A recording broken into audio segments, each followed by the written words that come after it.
परम सम्मानित मंच, परम आदरणीय सभाध्यक्ष महोदय, परम माननीय न्याय के प्रतिरूप निष्पक्ष निर्णायक मंडल, मां सरस्वती के इस पावन पवित्र प्रांगण में उपस्थित समस्त वीरों व देशभक्तों तथा राष्ट्र के निर्माण के महानायकों का यथायोग्य स्वागत व अभिनंदन। इस सदन की राय में मेरी राय संलग्न करते हुए निर्विवाद रूप से उद्घोष करती हूं कि समान नागरिक संहिता देश हित में है, इसमें किंचित मात्र भी संदेह नहीं है। मान्यवर, समान सम है जिसकी आन बान शान व मान, वह है समान नागरिक। जिस देश का जन्मा हुआ प्रत्येक जन उस देश का नागरिक है। संहिता देश के हृदय के अंदर सभी के हितों को सुरक्षित रखने के भाव से रची हुई नियमावली ही संहिता है। देश जो हमें सब कुछ दे सकने का दे आदेश, वही है देश। हित जिसमें संपूर्णता निहित हो, वही है हित।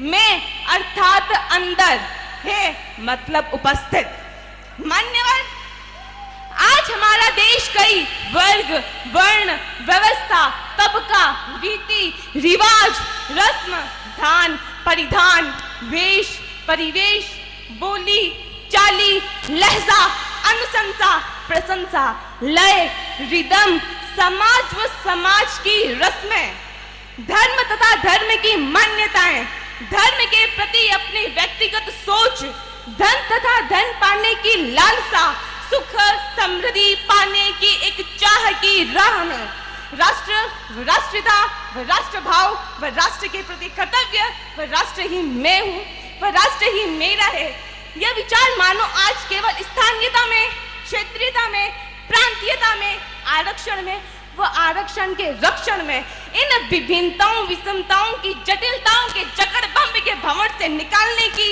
एकमात्र नाव पतवार समान नागरिक संहिता ही है। मान्यवर, समान नागरिक संहिता के द्वारा ही संपूर्ण नागरिकों के संपूर्ण हितों की रक्षा हो सकेगी, मगर किसी प्रभाव से, अभाव से, व्यवस्था से व व्यवस्था के क्रम से एक वर्ग विशेष अपने धर्म, पंथ, मजहब के हिसाब से चलने लगा व चला, जिसके कारण से समाज में निश्चिंतता व सुकून के साथ में जिंदगी को जीने के क्रम में एक बगैर किसी अपराध के तलाक तलाक तलाक बोल करके जीवन की राह के प्रवाह में तत्काल अकल्पनीय असंतुलित जीवन में विराम नहीं, अभिशाप का स्पंदन कर दिया। लिहाजा समान नागरिक संहिता के अभाव में समाज की सामाजिकता खतरे में पड़ जाती है। अध्यक्ष महोदय, समान नागरिक संहिता से इंसान में इंसानियत कायम रहेगी और दुनिया की सभी संहिताएं इंसानियत कायम रखने के लिए सतत प्रयासरत है। अध्यक्ष महोदय, आज भारत ही नहीं अपितु संपूर्ण विश्व समानता के लिए सहभागीदार बना हुआ है।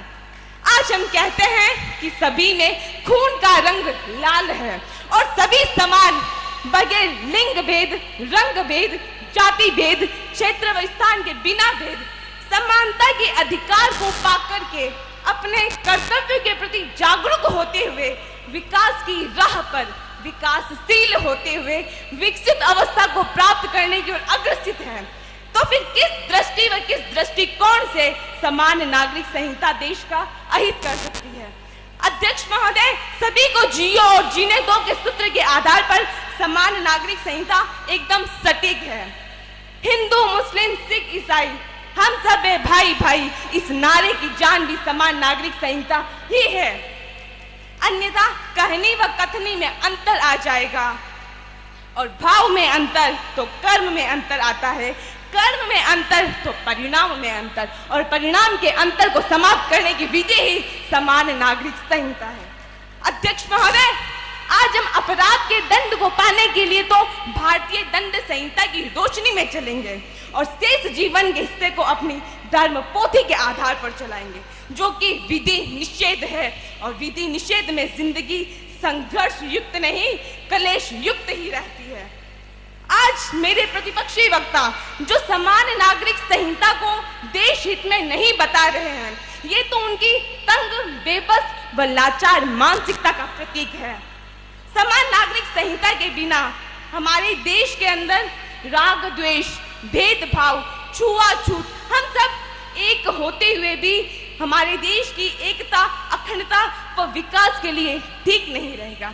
और मेरी भारत माता की सदैव यही मंशा रही है कि मेरे लाल माला माल रहे, और इसके लिए समान नागरिक संहिता ही एक महत्वपूर्ण आधार की आधारशिला है।